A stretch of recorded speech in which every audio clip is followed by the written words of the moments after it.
Hello friends, welcome back to filmy hunter. Case 39 2009 റിലീസായ ഒരു super horror മൂവിയാണ്. പടത്തിൻ്റെ സ്റ്റോറി ഞാൻ എന്തെങ്കിലും പറയാൻ പോകുന്നില്ല, കാരണം ഒരു ചെറിയ വൺ ലൈൻ കഥ പറഞ്ഞാൽ പോലും തന്നെ നിങ്ങൾക്ക് പടം കാണുമ്പോഴുള്ള ക്യൂരിയോസിറ്റി നഷ്ടപ്പെടാൻ ചാൻസ് ഉണ്ട്. അതുകൊണ്ട് നോ സ്പോയിലേഴ്സ്.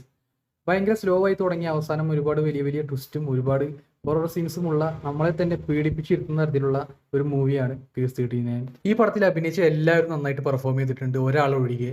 ആരാണ് ആ ഒരാളെന്നല്ലേ? ഈ പടത്തിൽ മെയിൻ ലീഡായി അഭിനയിച്ച റിനി ചെയ്ത എമിലി എന്നൊരു ക്യാരക്ടറാണ് ഈ പടത്തിൽ ഏറ്റവും വീക്കായിട്ട് എനിക്ക് തോന്നിയത്. കഥ വേറെ എങ്ങോട്ടോ പോകുമ്പോൾ റിനി ചെയ്ത ആ ക്യാരക്ടർ മാത്രം ഭയങ്കര സ്ലോ ആയി പോകുന്ന പോലെ തോന്നി. ഭയങ്കര സ്ലോ ആയിട്ടാണ്, ശബ്ദം കുറച്ചാണ് എമിലിയുടെ ക്യാരക്ടർ സംസാരിക്കുന്നത്. ഓരോ ഡയലോഗ് പറയുന്നത് ഭയങ്കര സ്ലോ ആയിട്ടാണ്. എത്ര വോളിയം കൂട്ടിയാലും നമുക്കത് കേൾക്കാൻ പറ്റാത്ത തരത്തിലുള്ളൊരു ഡയലോഗ് ഡെലിവറിയാണ് ഈ ക്യാരക്ടർ കൊടുത്തിരിക്കുന്നത്. അതൊരു വലിയൊരു നെഗറ്റീവാണ് ഈ പടത്തിന്.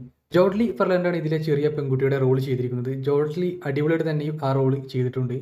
ഒരു മസ്റ്റ് വാച്ച് പടം തന്നെയാണ് കേസ് 39. ചെറിയ ചെറിയ മിസ്റ്റേക്ക് ഒഴിച്ചു കഴിഞ്ഞാൽ ഒരു അടിപൊളി പടം തന്നെയാണ് ഈ പടം. ഇതിൽ ആകെ നെഗറ്റീവ് എന്ന് പറയാനുള്ളത് ആ മെയിൻ ലീഡ് ആക്ടേഴ്സ് തന്നെയാണ്. വേറെ വല്ല ആക്ടേഴ്സ് അഭിനയിച്ചിരുന്നെങ്കിൽ ഈ പടത്തിൻ്റെ റേഞ്ച് തന്നെ മാറിപ്പോയനെ. കാരണം ഒരുപാട് പെർഫോമൻസ് ഓറിയൻറ്റഡ് ആയ ഒരു ക്യാരക്ടറാണ് ആ ക്യാരക്ടർ. അത് നന്നായി യൂസ് ചെയ്യാൻ പറ്റിയിട്ടില്ല റിനി എന്ന ആക്ട്രസിന്. എന്തായാലും കുഴപ്പമില്ലായിരുന്നു, കണ്ടിരിക്കാൻ പറ്റിയൊരു അഭിനയം തന്നെയായിരുന്നു. അങ്ങനെ ഓവറായി ബോറാക്കിയിട്ടൊന്നുമില്ല. എന്തായാലും ഒരു മസ്റ്റ് വാച്ച് ഹൊറർ മൂവി തന്നെയാണ് ഇത്. ഒരുപാട് ഹൊറർ സീൻസ് ഉണ്ട്. അതുപോലെ തന്നെ ഫൈനലായിട്ടൊരു ട്വിസ്റ്റ് ഈ പടത്തിന് കൊടുത്തിട്ടുണ്ടാകും. അത് ഭയങ്കര ഒരു വലിയ ട്വിസ്റ്റാണ്. എന്തായാലും ഫ്രീ ആകുമ്പോൾ ഈ പടം നിങ്ങൾ കണ്ടു നോക്കുക. വേറെ വീഡിയോയിൽ നമുക്ക് പിന്നെയും കാണാം. ബൈ.